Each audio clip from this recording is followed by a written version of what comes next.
할렐루야. 여러분들 반갑습니다. 한 주 동안 잘들 지내셨습니까? 안 보니까 보고 싶기도 하고 또 어떻게 지내는지 궁금하기도 합니다. 먼저는 교회 소식 알려드리도록 하겠습니다. 여러분들도 잘 아시다시피 사회적 거리두기가 2.5단계로 격상되어진다고 합니다. 그래서 아마도 온라인 예배는 계속 지속되어져야 될 것 같은데 이 온라인 예배를 통하여서 이 기간에 많은 은혜와 또 다른 어떤 색다른 하나님에 대한 경험이 있을 수 있기를 소망합니다. 교회 소식이나 교회의 여러 가지 알림, 또 온라인 예배에 대한 알림, 뭐 그런 것들은 문자로 알려드리도록 할 것이니까 문자를 잘 숙지해 주시고 문자 알림이 오면 잘 확인해 보실 수 있길 바랍니다. 또한 개인이나 가정 혹은 사업장에 어떤 여러 가지 일들이 생겼을 시 꼭 교회로 연락을 주시거나 저에게 연락을 주시면 함께 같이 기도하고 그것에 대해서 우리가 같이 함께 그 삶에 대한 것을 나눌 수 있길 바랍니다. 우리 오늘 말씀 같이 보도록 하겠습니다. 말씀은 열왕기하 6장 24절부터 33절까지의 말씀입니다. 제가 여러분들 대신해서 읽도록 하겠습니다. 이후에 아람 왕 베나닷이 그의 온 군대를 모아 올라서 사마리아를 에워싸니 아람 사람이 사마리아를 에워싸므로 성중이 크게 줄여서 나귀 머리 하나에 은 80세겔이요 비둘기 똥 4분의 1갑에 은 5세겔이라 하니 이스라엘 왕이 성 위로 지나갈 때에 한 여인이 외쳐 이르되 나의 주 왕이여 도우소서. 왕이 이르되 여호와께서 너를 돕지 아니하시면 내가 무엇으로 너를 도우랴. 타작마당으로 말미암아 하겠느냐 포도주 틀로 말미암아 하겠느냐 하니라. 또 이르되 무슨 일이냐 하니 여인이 대답하되 이 여인이 내게 이르기를 내 아들을 내놓아라. 우리가 오늘 먹고 내일은 내 아들을 먹자 하매 우리가 드디어 내 아들을 삶아 먹었더니 이튿날에 내가 그 여인에게 이르되 내 아들을 내놓아라. 우리가 먹으리라 하나 그가 그의 아들을 숨겼나이다 하는지라.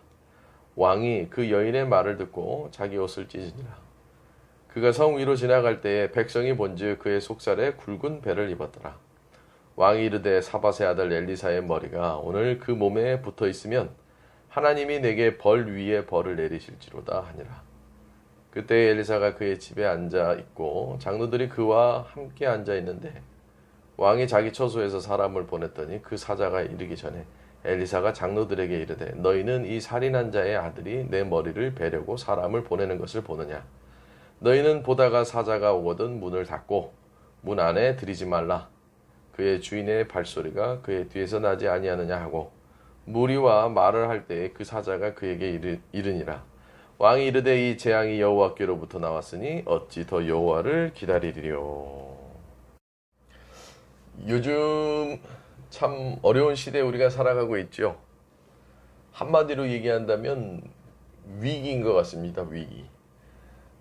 연일 매체나 뉴스들을 보면 우리를 굉장히 경각하게 만드는 것 같아요.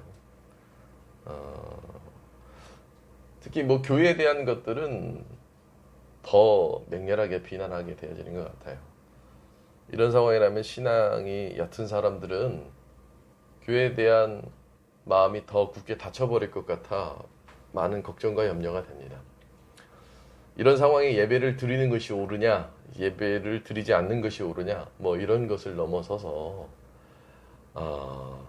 참 어려운 시대인 것 같아요. 오늘 본문 말씀에 먼저는 잠깐 우리가 살펴보면 조금 재미있는 어떤 부분이 있는데 오늘 한 여인이 이제 아들을 잡아먹잖아요. 근데 오늘은 우리 아들 잡아먹고 내일은 니네 아들 잡아먹자 하는데 이게 지금 상황을 보니까 아들을 잡아먹고 다음날 같이 먹자고 한 아들을 도망치게 해버려요. 이게 뭐가 잘못되어 있는지 여러분들 아시겠습니까? 이게 뭐가 옳은지를 모르는 어떤 그런 상황이 돼버린 거죠. 아들을 먹는 것 자체가 잘못되어 있는데 너무 궁핍한지라 상황 윤리에 의해서 그것은 용납하고 이해하는 것이 되어지지만 또 그 가운데서 약속이 안 지켜져 버리고 있는 어떤 그런 상황 때문에 더 혼란을 겪게끔 되어져 버린 상황이죠. 이게 마치 이런 끔찍한 사건을 이것과 비교하기는 그렇지만 이게 마치 이 코로나의 상황에서 예배를 드리는 것이 맞느냐 안 드리는 것이 맞느냐 뭐 이런 것과 유사하지 않습니까? 성도 여러분들, 예배라는 것은 장소와 공간을 뛰어넘는 삶에서의 예배가 분명하게 필요할 줄로 믿습니다. 제가 지난주 설교에서도 예배에 관해서 짧게 언급한 적이 있는데 그 의미가 바로 제가 방금 말한 어떤 그런 의미에 속해지는 거예요. 여러분들 꼭 같이 모여서 예배 드리는 것만이 예배라고 볼 수는 없습니다. 물론 어떤 환경과 상황과 모든 것이 꾸려져서 같이 예배 드리면 좋지만 내게 있는 처지와 상황 가운데서 예배 드리는 것이 더 중요한 것이 되어지는 것이죠. 비유를 들자면 꼭 뭐 여러 가지 음식물이 준비되어져 있는 아주 화려한 생일 잔치만이 생일 잔치가 아니라 조촐하지만 뭔가 의미를 둘 수 있는 그 각색의 어떤 모습도 생일 잔치가 되어줄 수 있는 것이잖아요. 전 예배도 마찬가지라고 생각합니다. 의미와 내가 내 삶에서 예배를 어떻게 받아들이느냐가 더 중요한 의미라고 생각합니다. 그러니까 성도 여러분들, 분명 또 이 온라인 예배 드린다고 하면 뭐 뒤늦게 예배 드리고 뭐 듣는 둥 마는 둥 뭐 이렇게 하시는 분들도 많이 있겠지만 이거에 좀 더 진정성을 갖고 오늘 전해지는 이 예배를 통하여서 또 들려지는 말씀을 통하여서 여러분들이 좀 진지한 태도로 이 여러분들의 상황 가운데서 예배를 드려보는 것은 어떻겠습니까? 그게 더 큰 의미가 있지 않겠습니까? 어쩌면 그게 더 바람직한 이 시대에 살아가는 신앙인으로서의 모습 아니겠습니까? 얼마 전에 제가 커피숍, 그러니까 이렇게 사회적 거리두기가 격상되어지기 전에 주일날 예배가 끝나고 난 이후로 오후에 커피숍을 간 적이 있었는데 그 커피숍에서 젊은 청년들이 이렇게 노트북을 켜고 이렇게 헤드셋을 끼고 예배드리는 모습이 저한테 되게 신선한 충격이었거든요. 그래서 좀 당황스럽더라고요. 저는 한 번도 경험해보지 못한 거니까. 경험해보지 못했다고 해가지고 그 진정성이 떨어지는 건 아닙니다. 근데 뭔가 그들 안에 느껴지는 그 진정성이 그 상황 속에서는 되게 멋져 보이더라고요. 그러니까 여러분들 꼭 현장 예배에 나와서 예배를 드려야지만 예배라고 생각하는 것, 그것도 중요한 부분이겠지만 그렇지 못할 때도 진지하게 여러분들의 삶의 자리에서 예배를 드려보는 것이 어쩌면 더 중요한 것이 되어줄 수도 있다는 겁니다. 그러니 성도 여러분들, 이 온라인 예배에 여러분들이 잘 참여하시고 이 예배 가운데 진지한 마음으로 여러분들이 꼭 임할 수 있었으면 좋겠습니다. 좌우지간 요즘은 참 위기의 순간입니다. 어려워요. 모든 것이 어렵습니다. 사업을 하시는 분들도 어렵고 또 공부하는 학생들에게도 어렵고 또 가깝게는 목회하고 있는 저에게도 어려움이 있습니다. 위기의 순간이라는 겁니다. 우리가 오늘 본 이 본문 말씀의 북이스라엘 상황도 동일하게 위기의 상황입니다. 얼마나 위기의 상황이냐면 방금 제가 앞서 말씀드렸다시피 자녀를 잡아먹을 수밖에 없을 정도의 기근과 어떤 굶주림이 있었던 상황이라는 거죠. 오늘 본문 말씀을 조금 살펴보면 이런 얘기가 나옵니다. 25절입니다. 아람 사람이 사마리아를 에워싸므로 성중에 크게 굶주렸다는 거죠. 나귀 머리 하나에 은 80세겔이요 비둘기 똥 4분의 1갑에 은 5세겔이라 하니. 여러분들 한번 상상해 보십시오. 나귀 머리. 이 나귀 머리라고 하는 건 아마 뼈를 얘기하는 것 같아요. 그러니까 아무짝에도 쓸모없는 나귀 머리 뼈. 뭐 모르겠습니다. 더 정확하게는. 그 다음에 한 것이 직역이긴 한데 비둘기 똥 4분의 1값이라고 합니다. 그러니까 글쎄요, 비둘기 똥과 나귀의 머리, 이것이 지금 그 경제적 값어치로 은 80세겔이고 은 5세겔이랍니다. 그러니까 굉장한 공황 상태였다는 걸 알고 있는 거죠. 그러니까 마치 얼마 전에 어느 한 나라에서 물 한 병을 사기 위해서 지폐를 어마어마하게 가져가야지만 물 한 병을 살 수 있고 화장지를 살 수 있는 어떤 그런 상황처럼 완전히 그런 공황 상태인 거예요. 또 그것뿐입니까? 밑에 말씀 보면 이렇게 나옵니다. 27절에 왕이 이르되 여호와께서 너를 돕지 아니하시면 내가 무엇으로 너를 도우랴? 타작마당으로 말미암아 하겠느냐? 포도주 틀로 말미암아 하겠느냐? 여기에 있는 재밌는 어떤 담겨져 있는 의미가 있는데 이걸 다 설명드릴 수는 없고, 어찌됐든 타작마당이랑 포도주 틀이 나오거든요. 그러니까 지금 원래 타작마당과 포도주 틀은 뭐를 하는 곳입니까? 타작마당은 이 곡식물을 타작해가지고, 그러니까 곡식물을 이렇게 뭐라고 합니까? 그걸 그렇게 절곡하거나 혹은 곡식물들을 이렇게 잘 다듬어가지고 이제 우리가 먹을 수 있게끔 하는 그곳이죠.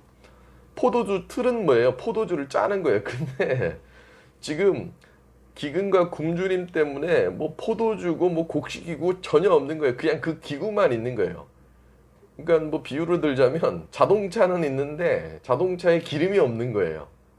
이게 마땅한 비유인지는 모르겠습니다만은. 좌우지간 아무것도 없는 거예요. 근데 왕이 뭐라고 하냐면 여호와께서만이 너를 도울 수 있다. 그러니까 이제 완전히 지금 상황 자체가 엉망진창인 거죠. 그러니까 25절과 26절 말씀만 보더라도 지금 굉장히 어려운 상황이고 굉장히 힘든 상황인 겁니다. 먹을 것도 없고 경제적 값어치, 경제적인 상황은 완전 엉망이고, 거기다가 제가 설교 초두에 얘기했었던 그 여인들끼리의 자기 자녀를 잡아먹을 수밖에 없는, 그 인육을 먹을 수밖에 없는 그 상황, 이건 어마어마한 상황이죠. 또 24절에서는 어떻습니까? 지금 아람이라는 나라가 침공을 하고 있는 거예요. 그러니까 이 상황이 왜 생긴 거냐면 아람의 베나닷이, 아람 왕 베나닷이니까 아람이라는 나라의 베나닷이라는 왕이죠. 그 베나닷이 지금 이 북이스라엘을 다 에워싸고 있는 거예요. 그리고 그 에워싸가지고 지금 아무것도 못하게 만드니 그 성 안에 있는 사람들은 다 포위가 돼가지고 지금 어떤 상황이라는 겁니까? 먹지도 못하고 아무것도 못하는 거예요. 조금 덧붙여서 얘기하자면 이 남유다와 북이스라엘, 또 그 위에 분열되어지기 전에 이스라엘이라는 나라는 지리적으로 좋은 위치에 있어서 무역으로만 무언가 움직여질 수 있는 나라예요. 얼마나 무역이 중요한지를 우리가 이 성경 곳곳에서 이들보다 앞섰던 왕의 상황들을 통해서 볼 수 있는데, 솔로몬이 성전을 지을 때 여러분들 그 성전에 지었었던 모든 재료를 수입해 와요. 그러니까 쉽게 얘기해서 이스라엘이라는 나라, 남유다 북이스라엘을 통틀어서 이들은 무역을 하지 않으면 전혀 먹고 살 수 있는 나라가 아닌 거예요. 땅도 좋습니까? 땅도 거의 광야나 황무지가 대부분인데, 그러니까 이제 무역으로 먹고 살았던 나라인데 아예 그냥 성읍을 다 막아버렸으니 얼마나 힘든 상황이겠습니까? 왠지 우리나라랑도 좀 비슷한 상황인 것 같죠. 좌우지간 지금 북이스라엘은 엄청난 위기인 거예요. 어쩌면 지금 우리가 겪고 있는 위기보다 더 후의 위기, 그걸 지금 겪고 있다라고 볼 수도 있는 거죠. 우리가 지금은 먹고 살기 힘든 상황까지는 아니잖아요.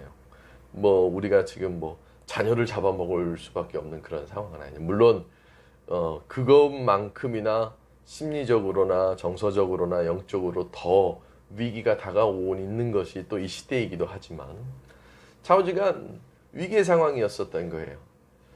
근데 이 위기의 상황을 앞뒤 전후, 열왕기 하에 대한 앞뒤 전후로 보면 이 지금 북이스라엘의 상황 속에서 활동하는 선지자가 누가 나옵니까? 엘리사가 나와요. 그리고 엘리사 전에는 엘리야가 나온단 말이에요. 근데 가만히 보면 그 북이스라엘의 멸망의 시작과 징조가 이렇게 쭉 가요. 그러니까 이 북이스라엘의 상황뿐만 아니라 이 성경의 그 왕국 시대 때의 상황을 보면 이 왕국의 존폐가 어떤 그들의 신앙과 밀접한 관련이 있거든요. 그러니까 하나님 앞에 온전히 가까이 가면 뭐가 이 왕국이 번성을 했어요. 사실 다윗과 솔로몬 하나님과 굉장히 가까이 있었던 왕이었잖아요. 그 왕들은 왕국에 대한 다스림과 부가 항상 따랐습니다. 근데 그게 왜 있을 수 있었느냐? 그 왜 있을 수 있었던 이유가 없었기 때문에 지금 북이스라엘은 이렇게 멸망의 상황으로 가고 있는 것이죠. 그러니까 이 성경에서의 북이스라엘의 상황이 이걸 반면교사 삼아서 우리가 처해 있는 삶의 상황, 우리의 나라뿐만 아니라 우리의 가정뿐만 아니라 내가 운영하고 있는 내 어떤 가사나 모든 일들에 대해서도 이 말씀이 우리에게 시사하는 바는 분명히 있다라고 저는 봅니다. 그렇다면 도대체 북이스라엘은 뭐를 잃어버렸기 때문에 혹은 지금 이런 상황 가운데서 무엇을 필요로 하고 있는 것일까요? 첫 번째, 그것은 믿음입니다. 지금 북이스라엘은 믿음이 완전히 사라져버린 거예요. 지금 이 말씀에 대한 배경이 되어지고 있는 시대의 북이스라엘의 왕은 여호람 혹은 요람이라고 하는 왕인데 이 계통이 다 아합 왕으로부터 나온 거예요. 그러니까 이게 뭔 의미냐면 아합 왕은 내노라 하는 성경에서 가장 악한 왕이잖아요. 그 악한 왕의 계보가 계속 이어지는 거예요. 근데 그 악하다, 악하지 않다 이것에 대한 판단이 설 수 있는 가장 온전한 기준은 믿음이죠. 아합 왕이 어땠습니까? 하나님에 대한 믿음이 없었어요. 그리고 하나님에 대한 온전한 바로섬도 없었고요. 그러니까 엉망진창이 되어져 버리죠. 그의 아내 이세벨이 얼마나 끔찍한 짓을 합니까? 선지자들을 핍박하고 이방신들을 섬기고 그거에 대한 계보가 계속 이어졌던 거예요. 그러니까 이들의 위기의 상황에 가장 필요한 것은 하나님에 대한 믿음이고 그 하나님에 대한 믿음을 넘어서서 인간과 인간 사이에서 생길 수 있는 믿음이 필요한데 그러니까 뭐 좌우지간 하나님에 대한 믿음이 되었건 사람과 사람과의 믿음이 되었건 사실 그것은 면밀히 따져보면 동일한 부분이 굉장히 많아요. 왜냐하면 믿음에 대한 삶에서의 요구는 우리가 보이지 않는 하나님에 대한 것으로 이어짐과 동시에 사람과 사람 사이에서 역사하시는 하나님을 통하여서 믿음이 생기기도 하는 거니까요. 예컨대 엘리사가 이적을 일으킬 때 엘리사의 이적은 하나님을 통해서 한 거기 때문에 그 이적을 믿는다는 건 엘리사를 믿는 것으로 보여지겠지만 사실은 그 엘리사 안에 역사하시는 하나님을 믿는 거기 때문에 겉으로 볼 때는 사람과 사람 사이에서의 믿음의 관계이지만 그것은 하나님에 대한 믿음이 되어질 수도 있으니 결국 그건 매한 가지 하나의 믿음이라는 것이죠. 좌우지간 믿음이 없었던 겁니다. 그러니까 위기의 순간에 가장 잃어버리기 쉬운 것 중에 하나가 바로 믿음이죠. 오늘 보세요. 오늘 28절과 29절에 보면 네 아들 먹고 그러니까 오늘 우리 아들 먹고 다음 날은 네 아들 먹자 이렇게 얘기했는데 서로 믿은 거잖아요. 무좀 웃기긴 해요. 뭐 이렇게 아들 삶아 먹는 걸로 믿음을 갖는 건 웃기지만 그러니까 아들 삶아 먹는다는 것 자체도 사실 이 말씀 안에 다 담겨져 있지는 않겠지만 여러분들 되게 끔찍한 이야기인 겁니다. 자녀들은 부모를 믿잖아요. 근데 그 부모가 자녀를 잡아먹어요. 그건 뭘 말하는 거냐면 부모가 절대적으로 부모에 대해서 믿음을 갖고 있는 자녀의 믿음을 이용하는 거예요. 이게 어떤 건지 아시겠습니까? 여기서 좀 깊은 걸 발견할 수 있는데 자녀들은 뭐 잡아먹을 자녀들이라면 뭐 아이들이 크겠습니까? 크면 반항을 하고 도망가겠죠. 굉장히 어린 아이들이란 말이에요. 그 어린 아이들은 부모에 대한 그냥 절대적인 믿음밖에 없어요. 근데 그 믿음을 알고 있는 거죠, 부모는. 근데 그 믿음을 어겨버리는 거예요.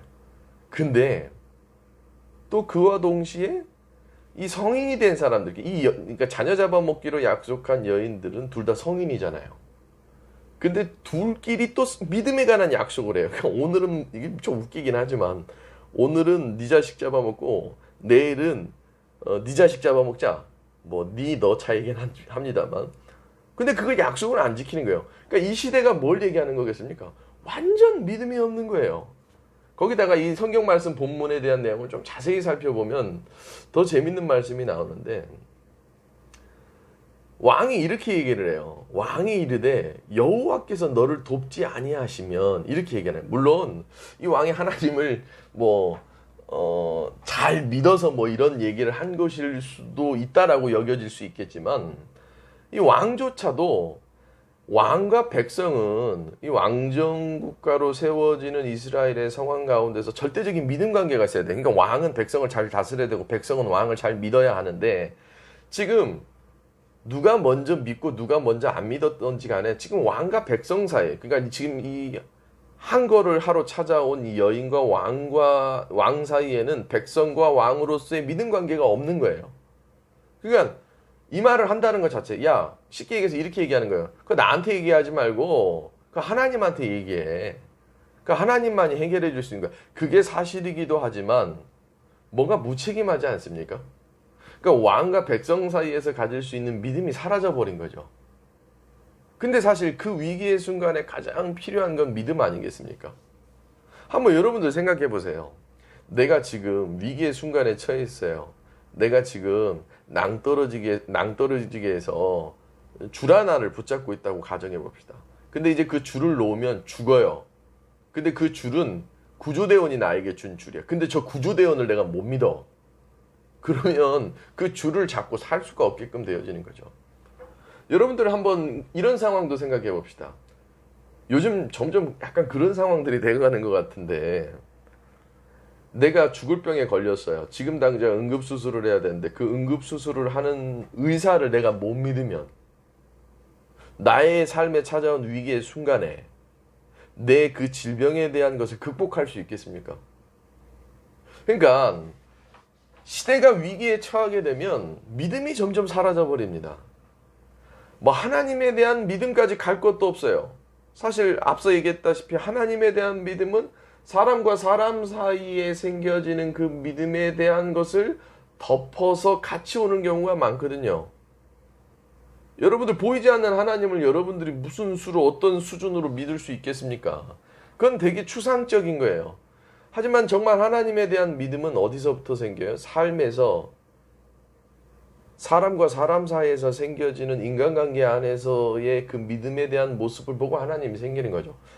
아브라함이 이삭을 바칠 때 아브라함과 이삭 사이에서의 신뢰관계 안에서의 그 믿음을 보고 하나님이 아브라함을 칭찬하는 거죠. 아브라함을 그렇게 칭찬하는 거예요. 그러니까 내 믿음을 보겠노라. 예를 들어서 하나님이 우리의 믿음을 볼 때 우리의 삶의 자리에서 사람과 사람 사이에서 생겨지는 그 믿음 관계로 보게끔 되어지는 거죠. 좌우지간 위기의 순간에 가장 필요한 건 믿음인데 지금 이런 시대적 상황에서 가장 우리에게 필요한 건 믿음인데 그 믿음이 점점 사라져 버리는 거예요. 여러분들 이 팬데믹의 상황이 끝나면 교회를 통한 하나님에 대한 믿음이 온전히 남아나겠습니까? 우리 지금 당장 밖에 나가서 누군가를 만날 때도 물론 당연한 방역 수칙이긴 하지만 저 사람에 대한 믿음이 생깁니까? 아니 그러니까 방역 수칙을 떠나서 마스크를 끼고 있는 그 사람들을 볼 때도 의심이 먼저 가잖아요. 그러니까 그 의심이 합리적인 의심이든 해볼 만한 의심이건 해도 괜찮은 의심이든지 간에 우리 안에 믿음이 생기기보다는 뭔가 의심이 더 생기지 않습니까?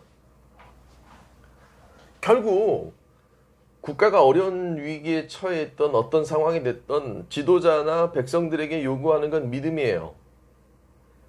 결국 뭐가 맞니 틀리니 이게 틀리니 이게 옳으니 뭐 이렇게 하는 것이 중요하니 안 하니든지 간에 결국 끝에 가서 필요한 건 뭔지 아십니까? 믿음이라는 거예요. 위기의 순간에 믿음이 필요한 거예요. 부부관계 또한 똑같습니다. 막 서로 배신을 하고 뭐 서로를 못 믿고 서로가 의심스럽고 그 뭐 사소한 것이든 큰 것이든, 근데 그런 위기의 상황에 처해서 찢어지기 직전까지 갈 때쯤 되어지면 그때 우리에게 필요한 건 믿음이라 이거예요. 서로에 대한 믿음. 결국 우리가 처해 있는 이 시대적 상황이 위기의 순간이라면 그 순간 가운데서 가장 필요한 건 믿음인 거예요. 그 믿음을 배반하지 않는다면 이 위기는 위기가 되어질 수가 없습니다. 하지만 이 열왕기하 6장 24절 이하에 대한 내용들을 보세요. 지금 완전히 서로 간에 믿음이 없는 거예요. 먼저는 하나님과 사람들 간의 믿음이 없는 거예요. 하나님과 북이스라엘과의 믿음이 없는 거예요. 북이스라엘을 대변할 왕과 하나님과의 믿음이 없는 거예요. 왕과 백성들과의 믿음이 없는 겁니다. 또 나아가선 사람과 사람들, 오늘 자기 자녀들을 잡아먹자고 하는 여인들끼리의 믿음조차도 없는 거예요. 물론 그건 아주 궁핍한 믿음이지만 더불어서는 왕과 선지자의 믿음 또한 없는 거예요. 사실 선지자 엘리사를 왕은 굉장히 신뢰해야 되거든요. 근데 불편해하는 거예요. 그 불편해하는 내용들을 31절 이하에 대한 내용들을 보면 알지 않습니까? 근데 유일하게 이 상황 가운데서 엘리사만이 하나님과의 믿음의 관계가 서 있는 거예요. 그러니까 이들은 계속 위기에 처해질 수밖에 없는 거예요. 하지만 위기에 처해 있다가 그 위기를 모면하는 상황이 되어지는 이스라엘의 역사를 보면 그 역사 가운데는 항상 그 위기 가운데 믿음이 있었던 거예요. 대표적인 인물이 누굽니까? 히스기야 왕이죠. 히스기야 왕은 그 위기의 순간, 이거랑 비슷한 상황이거든요. 완전 에워싸고 이거보다 어떻게 보면 더 끔찍한 상황이 되어질 수도 있어요. 근데도 그 가운데서도 믿음이 있는 겁니다. 하나님에 대한 강력한 믿음이 있는 거예요.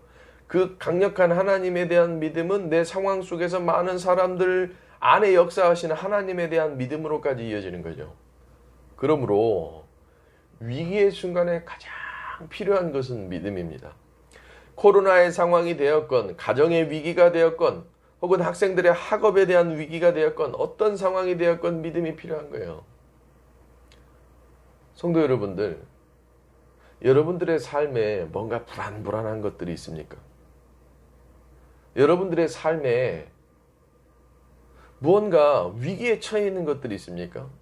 그렇다면 거기에 가장 1순위 먼저 필요한 것은 바로 믿음이라는 겁니다. 믿음이 필요하다라는 거예요. 어쩌면 우리가 처해져 있는 모든 위기의 상황이라고 생각하는 것들을 가만히 지켜보십시오. 다 믿음이 필요한 거예요. 믿어줘야만 하는 겁니다. 그래야지 그 가운데서 회복이 일어나는 거예요. 그 가운데서 구원이 있게끔 되어지는 겁니다. 한번 생각해 보십시오. 지금 시대적 상황이 그렇지 않습니까? 국민들이 정부를 못 믿고, 또한 국민들이 뭐를 못 믿고, 그러면 그럴수록 더 위기에 처해지게끔 되는 거 아닙니까? 뭐 질병관리본부에서는 우리한테 계속 간곡히 부탁하잖아요. 결국 위기라는 건 거꾸로 생각했을 때 뭐가 없어서 위기가 생깁니까? 믿음이 없어서 위기가 생기는 거예요. 믿음이 없으면 위기를 더 위기로 만들게끔 되어집니다. 한번 생각해 보세요.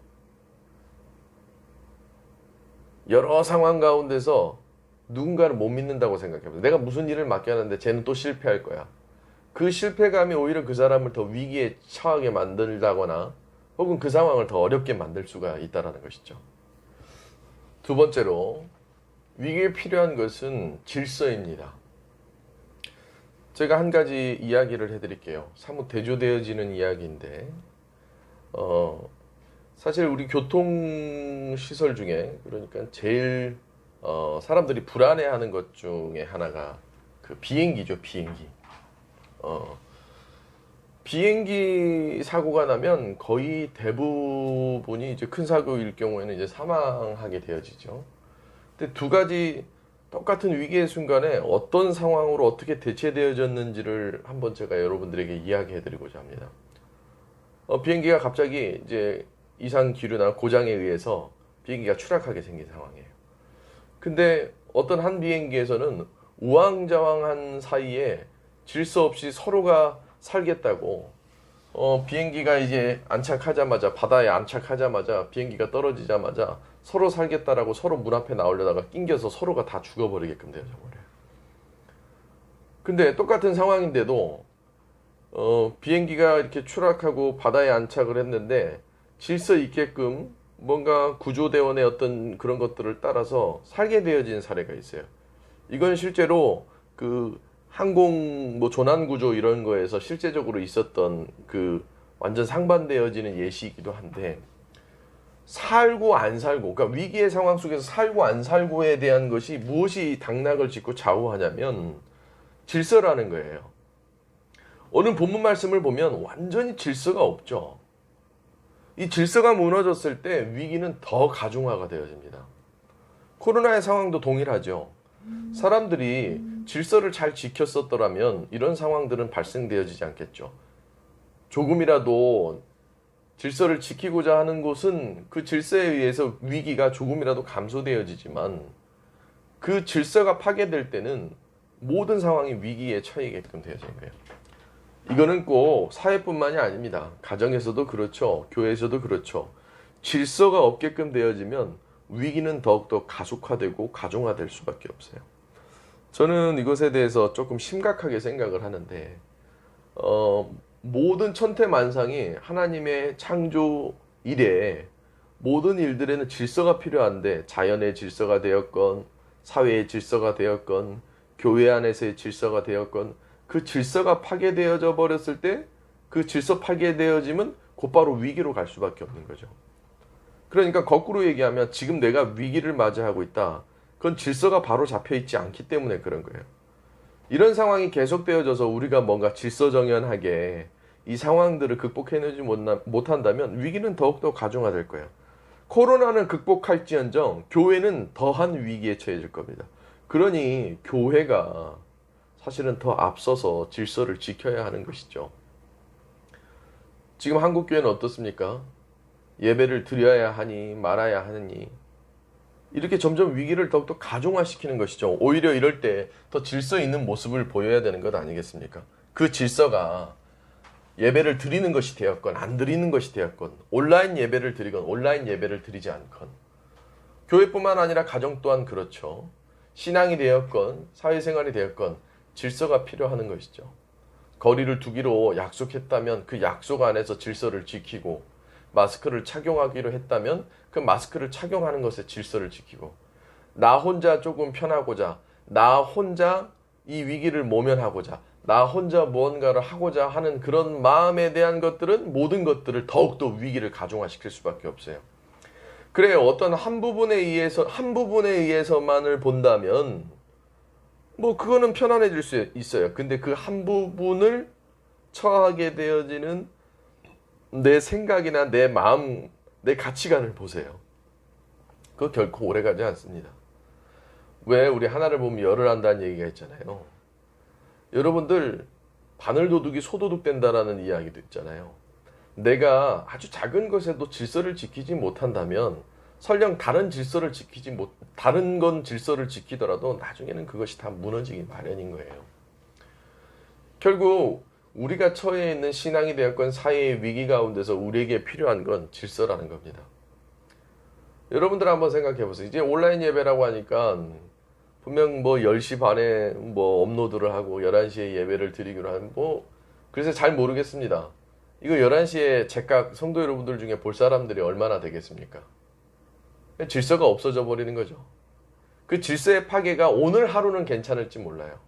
근데 그 질서에 대한 파괴가 오늘 하루는 괜찮을지언정 계속 그 질서가 파괴가 되어진다면 그건 더 위기, 붕괴, 파괴, 멸망으로 이어질 수밖에 없는 거예요. 성경에 많은 왕국들의 상황이 그랬어요. 왕, 선지자, 백성, 그 하나님, 그 테두리 안에 그 구성 요소가 온전하게 질서를 잡을 때 그 나라는 계속하게 된 거예요. 왜 그토록 조선 왕조 600년이라고 얘기하는데 그 600년이라는 시기가 지속될 수 있었던 거, 그 안에 굉장한 질서가 있었기 때문이거든요. 물론 꼭 왕조에 비유드는 것이 좀 적절치 못할 수는 있으나 제가 말하고자 하는 것이 어떤 취지인지 여러분들이 더 잘 아실 거 아닙니까? 가정이요? 가정 내에서 질서가 없으면 다 무너집니다. 교회요? 교회 내에 질서가 없으면 다 무너집니다. 사회요? 사회 내에 질서가 없으면 사회 또한 다 무너집니다. 그러니 어쩌면 이런 위기의 상황 가운데서 우리에게 필요한 건 더 온전한 질서 아니겠습니까? 믿음의 질서, 신앙의 질서, 교회 안에서의 질서, 가정 안에서의 질서, 지키고자 하는 것들, 그런 것들이 우리에게 더 위기 상황 가운데서 필요한 것이 되어질 수밖에 없다는 것이죠. 마지막으로 세 번째로 가장 중요한 것이라고 여겨지는 분별력입니다. 성경 곳곳에서는 아주 어려운 시기에 처했을 때마다 가장 강력하게 요구되어지는 신앙적 중요점이 바로 분별력입니다.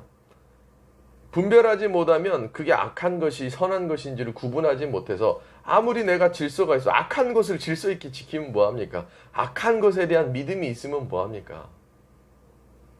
여러분들 신천지가 대구 쪽에서 많이 발발이 되어졌잖아요. 그들을 한번 보세요. 그들 믿음이 있어요. 잘못된 방향의 믿음일 뿐이고 그들은 얼마나 질서정연합니까? 광화문에 나가서 집회했었던 사람들을 보세요. 그들 나름대로의 질서인 거예요. 막 관광차를 모시고 와서 막 관광차로 그 광화문에 모입니다. 얼마나 질서 있습니까? 몇만 명이 모일 정도면 얼마나 질서가 있습니까? 소소한 질서 말고요. 큰 부분의 질서요. 근데 왠지 분별력이 떨어지지는 않습니까? 내가 이렇게 해야 되는 건지 말아야 되는 건지. 옳고 그름의 문제를 떠나서 분별력에 대한 것이 온전히 서야지만 내가 옳고 그름에 대한 것을 판단할 수 있는 거 아닙니까?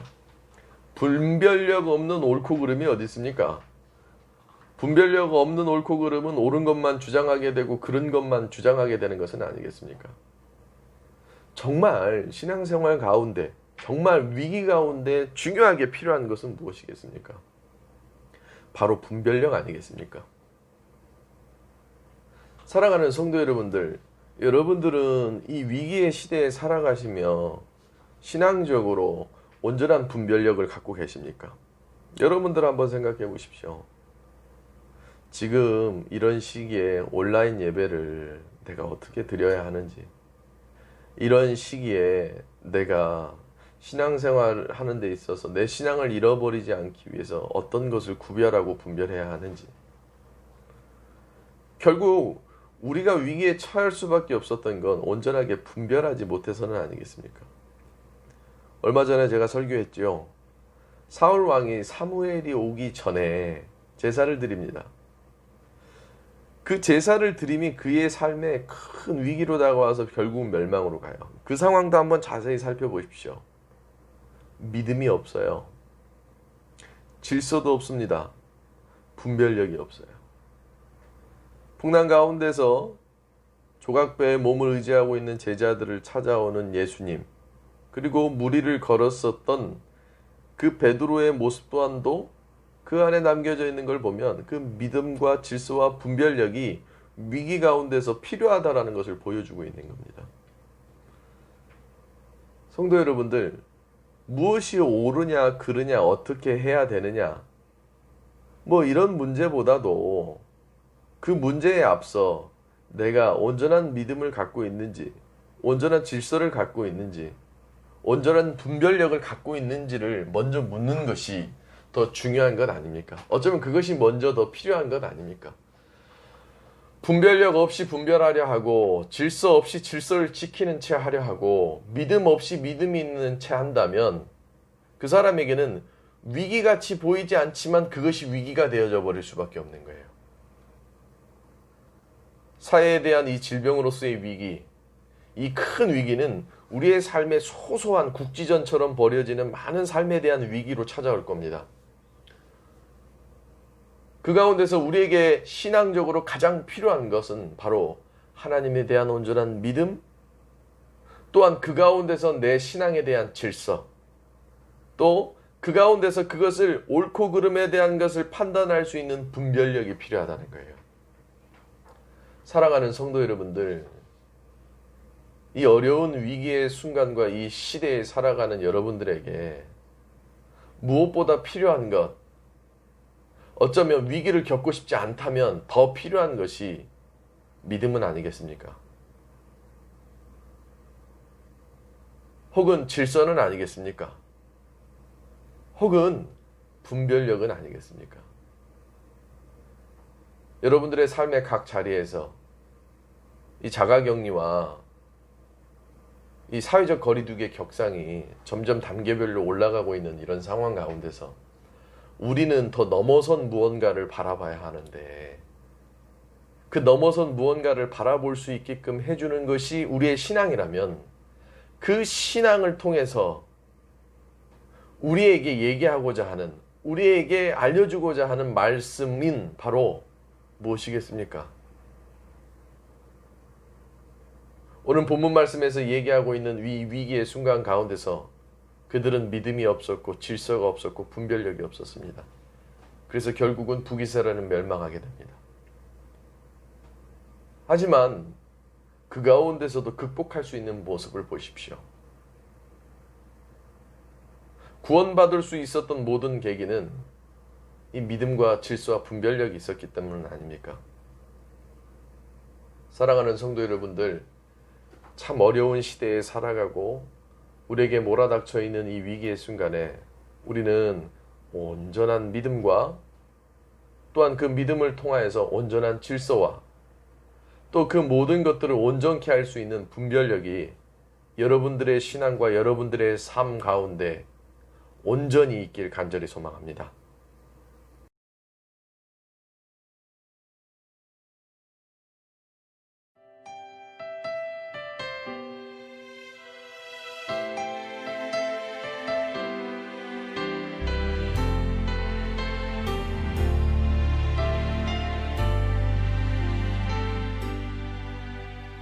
고단한 인생길 힘겨운 오늘도 예수 내 마음 아시네. 지나간 아픔도 마주할 세상도 예수 내 마음 아시네. 고단한 인생길 고단한 인생길 힘겨운 오늘도 예수 내 마음 아시네. 지나간 아픔도 마주할 세상도 예수 내 마음 아시네. 믿음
믿음의 눈 들어